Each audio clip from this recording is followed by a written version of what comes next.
Insisto en que la luna, determinados personajes del mundo de la pintura, yo siempre pienso en Marc Chagall cuando veo personajes que desbordan por el aire, se dirigen hacia algún lado.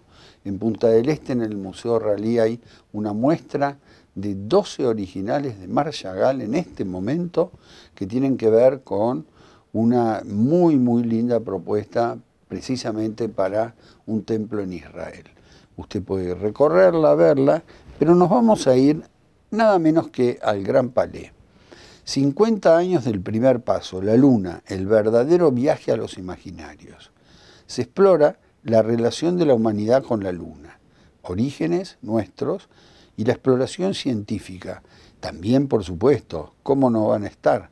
La creación artística y sus características.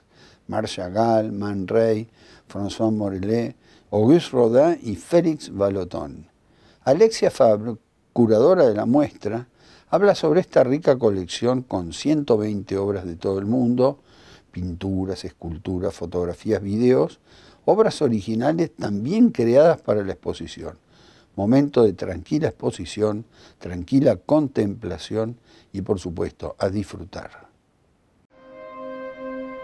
La lune, du voyage réel au voyage imaginaire, est d'une certaine façon une exploration, un voyage à travers les relations que l'humanité entretient depuis ses origines avec cet astre qui l'accompagne, qui est toujours là, qui disparaît et qui change.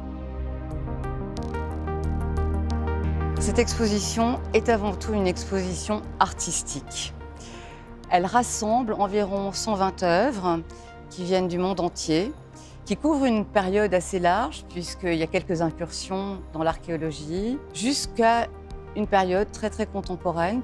Cette exposition a été imaginée pour célébrer les 50 ans du premier pas de l'homme sur la Lune. Nous avons choisi des objets du quotidien qui racontent la vie de ces 3 hommes embarqués pour 8 jours dans ce voyage vers la Lune. Ces témoignages du voyage réel sont mis en regard d'œuvres d'art qui évoquent bien sûr cette relation très poétique que les artistes entretiennent avec la Lune, mais aussi évoquent des questions plus géopolitiques. Vous verrez des photographies de la fin du 19e siècle, absolument extraordinaires, qui ont beaucoup servi d'ailleurs à des artistes contemporains aujourd'hui et qui sont, au-delà du document scientifique, comme de véritables œuvres d'art. Et on peut imaginer que ceux qui ont pris ces images, ces grands inventeurs de la photographie, les ont aussi considérées comme des œuvres d'art. Il sera également question des 3 humeurs de la Lune, car la Lune est un astre changeant qui nous présente une face toujours différente et qui, de cette façon, incarne aussi nos humeurs, les humeurs de l'humanité, ses tourments, ses inquiétudes. Donc il sera d'abord question, à travers principalement de la peinture et de la peinture historique, de sa face bienveillante, caressante et inspirante. Avec des œuvres contemporaines, nous mettrons plus en valeur sa face changeante, son impermanence. Et enfin, nous aborderons sa face plus funèbre, plus sombre, plus inquiétante, qui embrasse un univers poétique, symboliste, plus sombre.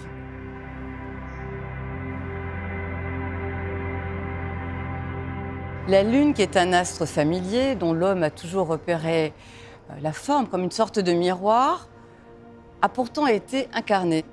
L'homme lui a donné une figure humaine, et c'est ce qu'on découvrira. Toutes ces incarnations, féminines souvent, mais pas systématiquement, divines ou bien plus familières, à travers l'histoire de l'art occidental, mais aussi avec quelques incursions dans l'art non occidental. Enfin, la dernière partie de l'exposition sera une sorte d'expérience que nous proposons de vivre aux visiteurs, quelque chose de très intime, quelque chose d'assez réflexif. Nous avons tous une relation particulière avec la Lune. Elle appartient à l'humanité. Elle en est le reflet, elle en est le compagnon. Et là, il s'agit d'une sorte de déambulation pour vivre cette expérience extrêmement poétique, existentielle, et peut-être d'une certaine façon de partir chacun avec sa Lune.